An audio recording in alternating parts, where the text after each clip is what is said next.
Hey guys, so today I'm going to review the movie Safe Haven, which came out on Valentine's Day. And it's based off the novel written by Nicholas Sparks, so I mean, what more can you expect? It's probably going to be a tearjerker and a chick flick. So the plot of the movie is this girl, Katie, who is played by Juliana Howe, and it's kind of different because she's usually known for like dance movies and exciting movies, but this movie has more of a serious tone and it's not as pleasant. But this girl, Katie, she runs away from her old town and she goes to this new town in North Carolina. It's a really small and like unknown town. And she runs away from her problems completely and she starts over. Like, she gets a whole new identity and changes her look and everything. And so she's really like guarded and doesn't want to let anyone in. But she meets this guy who owns a local store there, and it's like the only store there, so of course they have to meet. And his name is Alex, and he's played by Josh Duhamel, and he's kind of guarded too because he is a widower. He lost his wife, and he has 2 kids, so he's kind of torn. But because they're both torn, they meet and they fall in love, and that's the expected part of the movie. Like, there's always a love plot in a Nicholas Sparks movie. But eventually the people in her past start to catch up to her and figure out what's going on. So it's kind of scary because there's a lot of times when it's like life or death situation and you don't know what's gonna happen. It's really unpredictable and it scares the audience. And she has to figure out what to do and who to save because the people in her life are getting affected by it. But I'm not gonna ruin the end for you. It's a good ending though.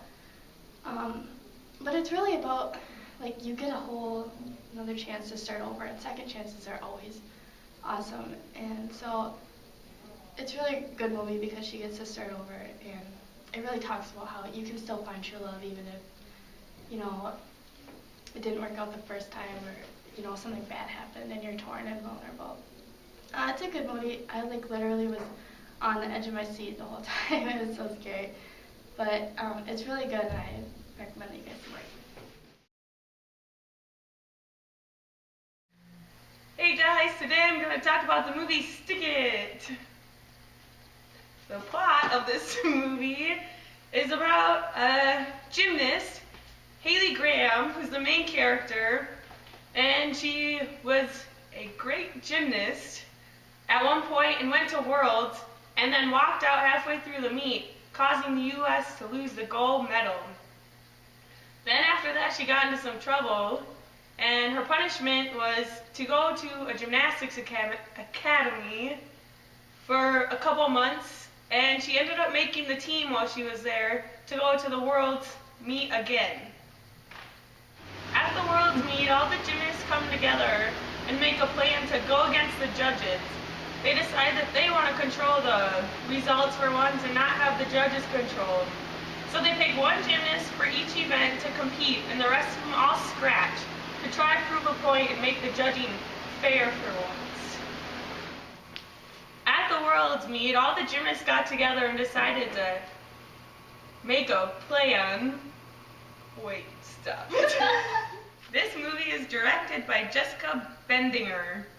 The main characters are Haley Graham, who is played by Missy Peregrine, and her coach, Bert Vickerman, who is played by Jeff Bridges. Her other teammates included Joanne, who was played by Vanessa Lenges, Mina, who was played by Maddie Curley, and Wei Wei, who was played by Nikki Soho. The reasons that this film is a good film would be because it's really funny and a good comedy for all ages, and it has a good lesson of teamwork that shows teens how to work with others.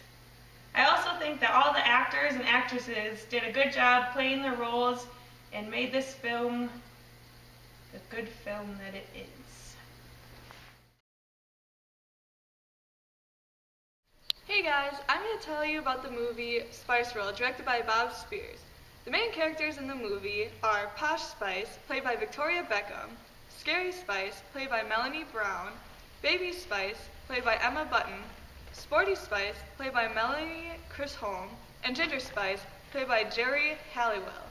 This movie is about a bad guy, Kevin, trying to ruin the Spice Girls' reputation.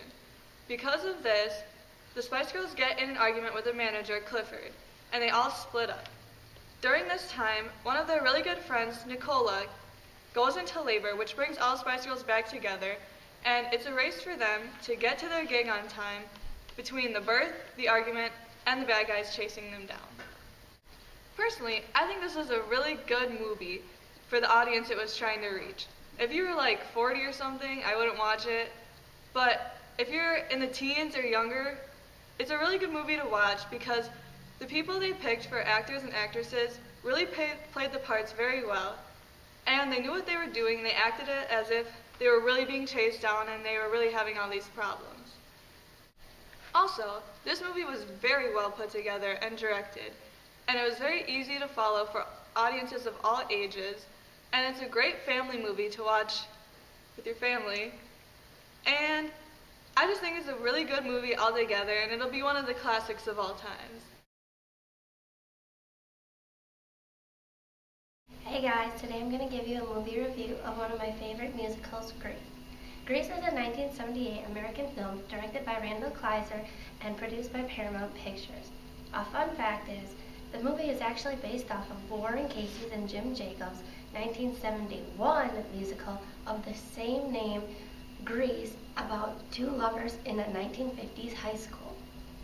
The cast in the movie Grease is John Travolta plays Danny Zuko, Olivia Newton-John plays Sandy Olsen, Jeff Conaway plays Knicky, Stockard Channing as Betty Rizzo, Barry Pearl as Duty, Michael Tukey as Sonny Lettieri, Kelly Ward as Roger, Didi Khan as Frenchie, Jamie Donnelly as Jan, Dina Manoff as Marty Maraschino. The plot of the musical Grease is that Danny Zuko and Sandy Olsen are both on vacation.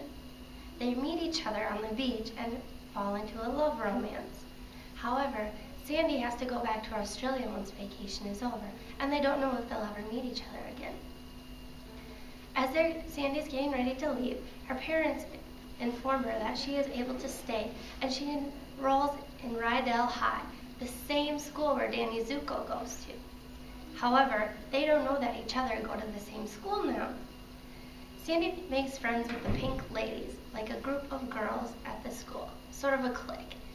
And her friends lead her to Danny Zuko and his group of friends, the T-Birds. After Sandy and Danny reunite with their friends around, Danny acts like he doesn't know Sandy at all, like they had never met. However, Danny ends up wanting Sandy, and he tries to become a jock for her. He tries out all the school sports just to be with her. They end up going on a couple of dates, but it doesn't really work out. Graduation's coming up soon, and who knows what will happen with their love. Grease is one of the best musicals ever created. The songs and their styles that are incorporated in the film help show the true 1950s colors. Also, the groups of the Pink Ladies being the pretty women and the T-Birds as being the greasers help create the effect that opposites attract with Danny and Sandy's love. This movie has an outstanding way of entertaining the audience through its use of young love, song, and dance. Overall, I'd have to give Grease a 4 out of 5 stars for its quality and just a great movie. This is one musical that I think everybody should watch during their lifetime. It is a true classic.